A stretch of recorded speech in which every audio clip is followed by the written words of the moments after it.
Alhamdulillahi Rabbil Alamin. Wabihi nasta'in ala umuri dunya waddin. Wassalatu wassalamu ala sayyidil mursalin Sayyidina wa habibina wa syafi'ina wa maulana Muhammadin wa ala alihi wa sahbihi ajma'in. Amma ba'du, khususan man sannafa hadzal kitab rahimallahu ta'ala wa nafa'ana bihi wa bi ulumihi wa bi ulumihi wa bi ulumihi وفي الدارين آمين. الفاتحة. أعوذ بالله من الشيطان الرجيم. بسم الله الرحمن الرحيم. الحمد لله رب العالمين الرحمن الرحيم مالك يوم الدين. إياك نعبد وإياك نستعين. اهدنا الصراط المستقيم صراط الذين أنعمت عليهم غير المغضوب عليهم ولا الضالين. آمين. Bismillahirrahmanirrahim. Para jamaah sekalian, malam ini kita akan memulai membaca kitab Asrarus Shaum. Jadi kitab yang sebelumnya kita baca kita tunda dulu karena kita mau masuk bulan suci Ramadan. Jadi mulai malam ini, kemudian nanti malam minggu ketiga, lalu malam Senin pertama di bulan Maret, di bulan April, insya Allah kita akan habiskan secara umum pembacaan kitab Asrarus Shaum, rahasia-rahasia puasa, karangan dari Al-Imam Al-Ghazali. Jadi selama puasa 3 kali kita ini sampai nanti tanggal awal bulan April, insya Allah kita akan bahas mengenai ragam puasa saum. Dan ini mudah-mudahan menjadi bekal untuk kita menjalani ibadah puasa. Amin. Kitab ini namanya Asrarus Shaum, diambil dari kitabnya Al-Imam Al-Ghazali, yaitu Ihya Ulumuddin. Di dalam kitab Ihya itu ada bab tentang Asrarus Shaum, rahasia-rahasia puasa. Jadi kita ambil khusus berkenaan tentang puasa saja. Dan ini kita akan baca, kita akan jelaskan secara general. Bismillahirrahmanirrahim. Bayanu fadli shaumi wa targhibi fihi. Penjelasan mengenai keutamaan puasa dan dorongan anjuran di dalam berpuasa. Puasa itu rubu'ul iman. Puasa itu 1/4 daripada iman. Sebagaimana di dalam hadis baginda Rasulullah bersabda, as-saumu nisfus sabri was-sabru nisful iman. Puasa itu 1/2 dari sabar, sedangkan sabar itu 1/2-nya dari keimanan. Jadi puasa itu 1/2-nya dari kesabaran, kesabaran 1/2-nya dari iman. Berarti puasa itu 1/4-nya iman. 1/4-nya iman adalah puasa. Kemudian puasa juga adalah ibadah yang khosyatin nisbah ilallahi ta'ala. Dia ini khusus dinisbatkan, dihubungkan kepada Allah Subhanahu wa taala ketimbang ibadah-ibadah yang lain. Ini berdasarkan hadis Nabi juga yang sering kita dengar, kullu hasanatin bi asri amsalihha ila sab'i mi'ati dhafin. Setiap kebaikan itu ganjarannya adalah 10 kali lipat sampai 700 kali lipat. Ada orang nyumbang 10.000, ya tinggal dikali 10 kali lipat sampai maksimal 700 kali lipat. Ada orang sholat sunnah 2 rakaat, itu maka kemudian dikalikan kebaikannya itu dikalikan 10 kali lipatnya sampai maksimal 700 kali lipat. Illa sauma illa siyama, kecuali puasa. Fa innahu li wa ana ajzibi. Puasa itu adalah untukku, aku sendiri yang akan membalas. Khusus untuk puasa nggak ada 10 kali lipat, tidak ada 700 kali lipat. Langsung Allah sendiri yang akan membalas. Ini juga seperti firman Allah, innama yuwaffas sabiruna ajrahum bighairi hisab. Orang-orang sabar itu disempurnakan pahalanya bigoiri hisab, dengan tanpa perhitungan. Sementara tadi puasa itu sebagian daripada kesabaran. Nah, kefadilahan yang lain kata Imam Al-Ghazali adalah seperti yang disabdakan juga oleh baginda Rasulullah, dan ini sangat sering juga kita dengar hadisnya. Wallazi nafsi biyadi. Rasulullah sampai bersumpah nih, demi zat yang diriku ada di genggamannya. Sampai bersumpah Nabi ini, demi zat yang diriku ada di genggamannya. Lahulufu fammis shaimi atyabu indallahi min rihil misik. Baunya mulutnya orang yang puasa lebih wangi, lebih baik. Indallah, lebih baiknya itu indallah, di sisi Allah, bukan di sisi manusia. Kalau di sisi manusia mah nggak baik gitu. Di sisi Allah, baunya mulut orang berpuasa itu lebih baik di sisinya Allah min rihil misik, daripada bau misik. Bau misik itu saat itu ya. Kalau misik yang asli, yang minyak wangi yang paling enak yang misik, itu misik yang asli ya, bukan misik yang nggak asli. Yaqulu wa azza wa jalla, Allah sendiri berfirman, innama yazaru sahwatahu wa ta'amahu wa sarabahu min ajli. Mereka itu meninggalkan sahwatnya, nggak mau kumpul sama istrinya, meninggalkan makanannya, meninggalkan minumannya, min ajli, karena arahku, karena mengridho kepadaku. Fasaumu li wa ana ajzibi. Maka puasanya dia adalah untukku dan aku sendiri yang akan membalas. Ini udah menjadi puncak daripada makrifati fadli puasa, mengetahui keutamaannya puasa. Ini puncaknya kan. Mau apa lagi sudah? Puasa itu udah miliknya Allah sudah. Sampai bau mulutnya kita aja itu udah lebih wangi, lebih baik daripada baunya minyak misik. Bahkan dikatakan lil jannati babun yuqalu lahu ar-rayyan. Di surga itu ada pintu yang dikenal dengan pintu Rayyan. La yadkhuluhu illa shaimun. Gak bisa masuk ke situ kecuali orang-orang yang puasa. Yang bisa masuk itu, yang bisa mengakses pintu itu adalah puasa. Ini artinya jaminannya orang yang sudah puasa, dia mungkin tidak masuk dari bab sedekah, dia mungkin tidak masuk dari bab sholat, tapi dia bisa masuk dari babnya puasa yang dikenal dengan Rayyan.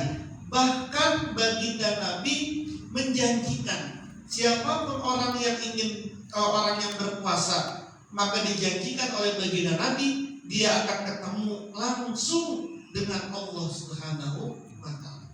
Siapapun yang ingin bertemu dengan Allah Subhanahu wa ta'ala, maka siapapun orang yang berpuasa karena Allah, maka dia akan ketemu secara bahagia dengan Allah Subhanahu wa ta'ala. Lis-shaimi farhatani. Orang puasa itu punya dua kebahagiaan. Farhatun inda iftarihi, bahagia ketika berbuka puasa. Wa farhatun inda liqa'i rabbih, dan yang kedua bahagia ketika ketemu dengan Tuhannya. Jaminannya orang yang puasa itu dia akan ketemu, dia akan bersama langsung dengan Allah Subhanahu wa ta'ala. Allah baginda Rasulullah sallallahu alaihi wasallam juga bersabda, innallaha ta'ala yubahi malaikatahu bisabil abid. Sesungguhnya Allah Subhanahu wa ta'ala membanggakan kepada para malaikatnya atas seorang pemuda yang ahli ibadah. Fayaqulu ayyuhas sabu at-tariku sahwatu li ajli al-mumazzilu sababahu li. Wahai pemuda yang meninggalkan sahwatnya karena aku, yang menggunakan kepemudaannya itu untukku, anta indi kabak di malaikati, engkau di sisiku seperti sebagian dari malaikat. Orang-orang muda, anak-anak muda yang mau puasa, yang mau taraweh, maka itu sederajat sudah dia dengan para malaikatnya Allah. Anta indi kaba di malaikati. Engkau itu di sisiku kata Allah seperti sebagian malaikat. Jadi kita ini masih muda-muda. Besok puasa, kemudian mau taraweh, mau tadarus, mau ngaji, mau tetap zikir. Itu kata Allah, engkau sudah sama seperti malaikat. Seperti malaikat. Kok orang tua itu tidak? Kalau orang tua ada hadisnya yang lain. Kalau ini bukan, tidak terkait ini. Kenapa? Orang tua mah ya mau ngapain lagi? Anak muda kan gangguannya lebih hebat. Tenaganya masih kuat. Kemudian dia bisa kemana, gangguannya masih besar, syahwatnya juga masih besar, nafsunya masih besar. Kemudian dia mau itu ninggalin itu semua untuk puasa dan tahajud, untuk taraweh, segitulah dia kedudukannya di sisi Allah. Hadirin sekalian, jamaah sekalian, puasa ini juga katanya Imam Al-Ghazali punya tingkatan yang mulia sekali di sisi Allah karena dua alasan, kata Imam Ghazali. Alasan yang pertama, kenapa puasa ini punya derajat tertinggi, punya derajat khusus, punya posisi khusus, punya kedudukan khusus di sisi Allah. Kata Al-Ghazali, alasannya dua. Yang pertama, anna shauma kafun wa tarkun wa huwa fi nafsihi sirrun. Puasa itu menahan dan meninggalkan, dan puasa itu rahasia yang ada di dalam dirinya sendiri. Laisa fihi amalun yusahadu. Tidak ada di dalam puasa itu amalan perbuatan yang dapat disaksikan. Wa jami'u a'mali ta'at bi musahadin minal khalqi wa mar'ah. Sedangkan semua amalan-amalan ketaatan, sedangkan semua ibadah-ibadah selain puasa itu bisa disaksikan oleh makhluk dan dapat terlihat. Wa shaumu la yarahu illallah. Sedangkan puasa tidak bisa ada yang melihat kecuali Allah. Mana ibadah yang tidak bisa disaksikan kecuali makhluk? Enggak ada kecuali puasa. 5 saja nih. Syahadat ada yang menyaksikan, sholat ada yang menyaksikan, zakat apalagi dimundang lagi. Kemudian haji, banyak banget yang melihat. Ada walimahnya lagi. Puasa aja, masuk orang ke kamar mandi, kemudian setelah itu dia minum, setelah itu kemudian keluar pura-pura atau diem. Siapa yang tahu? Siapa yang tahu? Kecuali dirinya sendiri dengan Allah. Karena puasa itu amalun fil batin fi sobril mujarrad. Puasa itu amalan yang ada di dalam batin, dalam diri kita, dengan semata-mata kesabaran. Kalau orang nggak punya kesabaran, buka dia puasa itu, meskipun orang nggak ada yang tahu, siapa yang tahu sih? Itulah makanya kenapa kata Al-Ghazali alasannya puasa. Yang pertama alasannya kenapa dia itu punya kedudukan khusus di sisi Allah, karena puasa itu rahasia di dalam dirinya sendiri, dia amalul batin. Yang kedua alasannya puasa itu annahu qahrun li aduwillahi azza wa jalla, karena puasa itu mengalahkan musuh-musuhnya Allah. Puasa itu dapat mengalahkan musuhnya Allah. Siapa musuhnya Allah itu? Syaitan. Kenapa bisa mengalahkan setan? Puasa itu fa inna wasilatas syaitani la'anallahu as-sahawat. Sesungguhnya wasilahnya setan, perantaranya setan itu adalah syahwat. Wa inna ma taqawwas sahawatu bil akli wasyurbi. Sedangkan syahwat itu bisa menjadi kuat sebab makan dan sebab minum. Setan itu wasilahnya adalah syahwat. Wasilahnya itu perantaranya setan adalah syahwat. Sedangkan syahwat itu bisa kuat sebab ada makan, ada minum. Makanya ada obat kuat syahwat. Obat kuat. Itu kan berarti kan diminum. Gak ada obat kuat kagak minum, kan gak ada. Kuat syahwat pasti minum, pasti makan. Nah, kuatnya syahwat itu lewat makan, lewat minum. Sedangkan puasa enggak makan, enggak minum. Maka setan lemah saat itu. Tapi kalau kemudian habis buka puasa, habis taraweh makan, buka puasa makan, habis tarawih makan, tengah malam makan. Setan yang tadinya lemes bangkit lagi dia. Jadi kalau kemudian tanya, setan kok nggak lemes-lemes? Lemesnya tadi doang sampai buka puasa, lemes itu. Karena buka puasanya banyak, habis tarawihnya makan lagi, malamnya makan lagi, sahurnya makan lagi, maka kuat itu setannya itu. Kita aja sahurnya itu cuma sekali, setan sahurnya berulang-ulang gitu. Makanya kemudian justru tidak menguatkan. Puasanya memang nggak makan, nggak minumnya memang dari subuh sampai maghrib. Tapi setelah maghrib sampai subuh tetap nahan diri.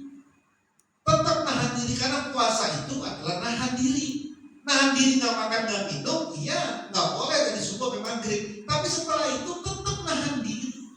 Nahan diri untuk tidak melampiaskan itu namanya sahur, puasa. Orang yang seperti ini maka dia bisa mengalahkan setan. Kata Nabi, inna syaitana la yajri min ibni adama majrad dam. Sesungguhnya setan itu mengalir, berjalan di anak manusia, di manusia itu majrad dam, sealiran darah. Mana tubuh kita yang gak ada darahnya itu mana?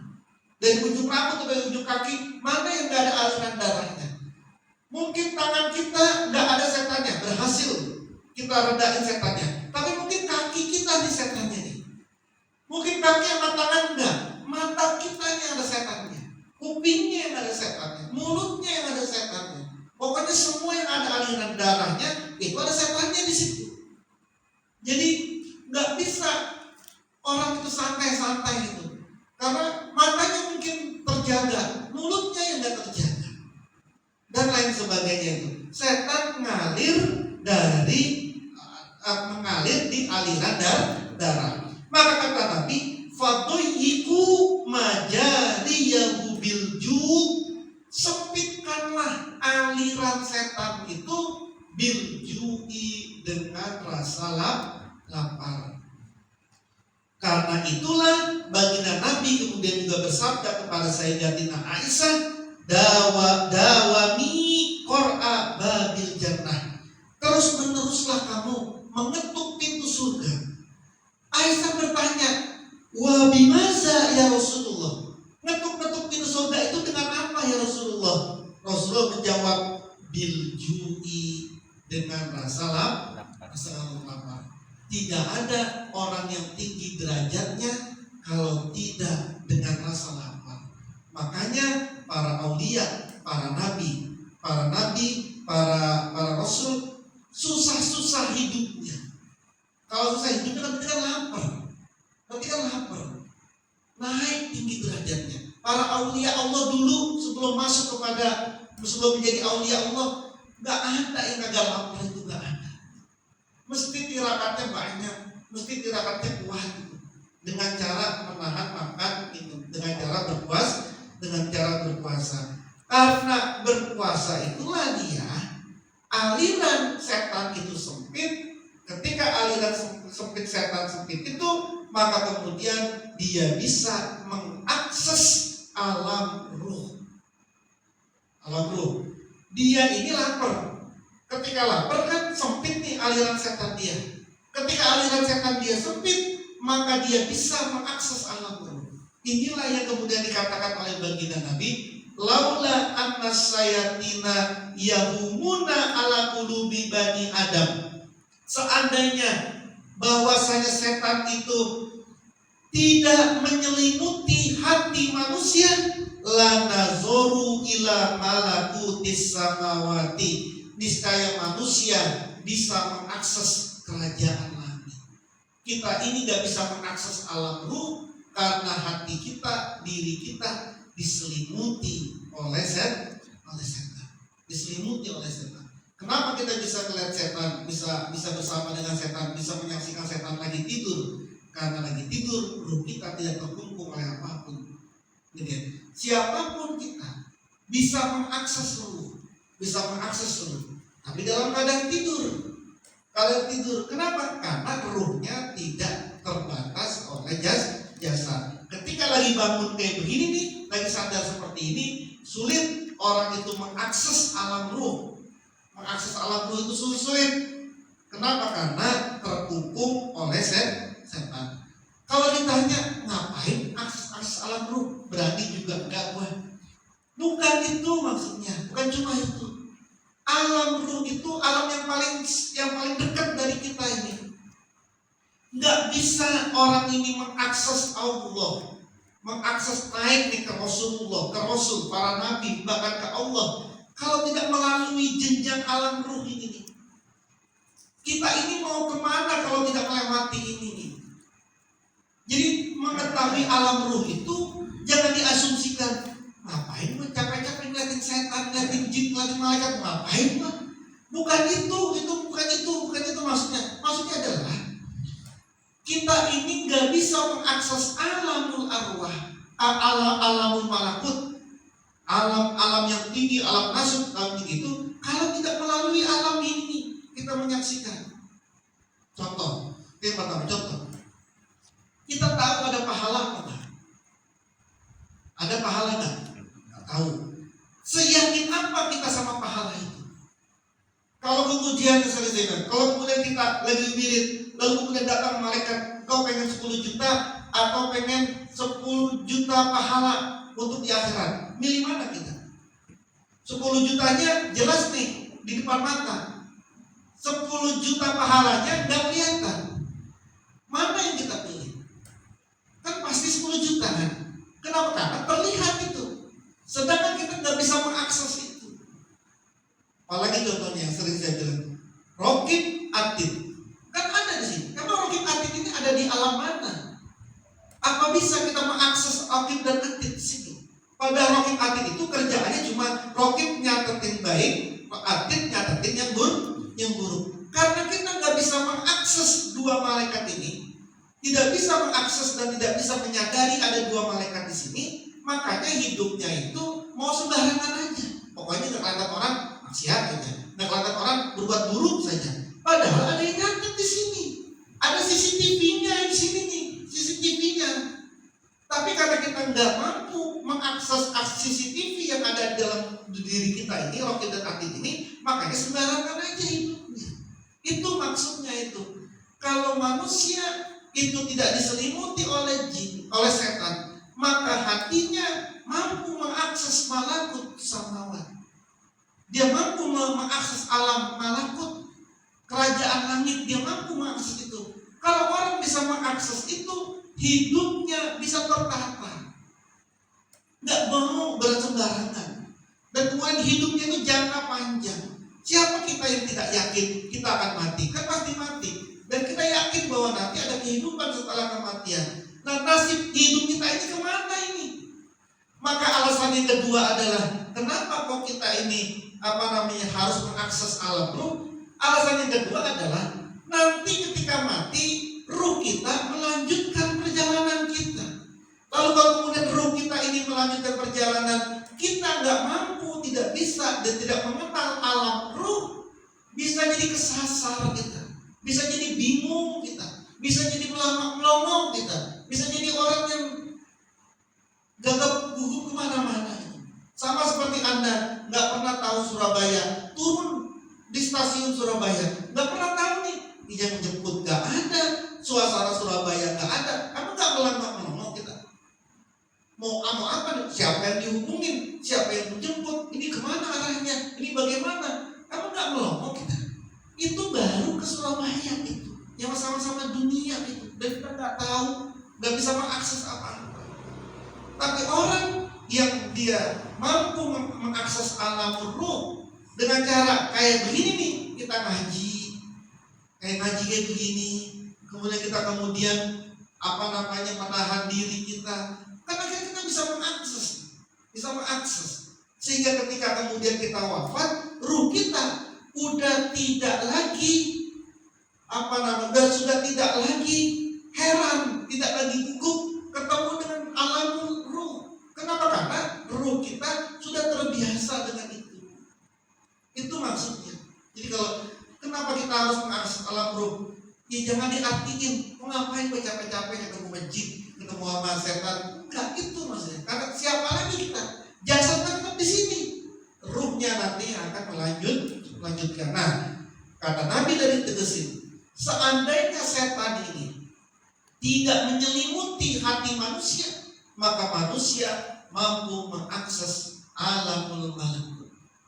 Nah, caranya agar setan tidak menyelimuti hati kita, perkecillah, sempitkanlah aksesnya setan. Dengan cara apa? Salah satunya yang dibahas di sini adalah biljui, dengan rasa lapar.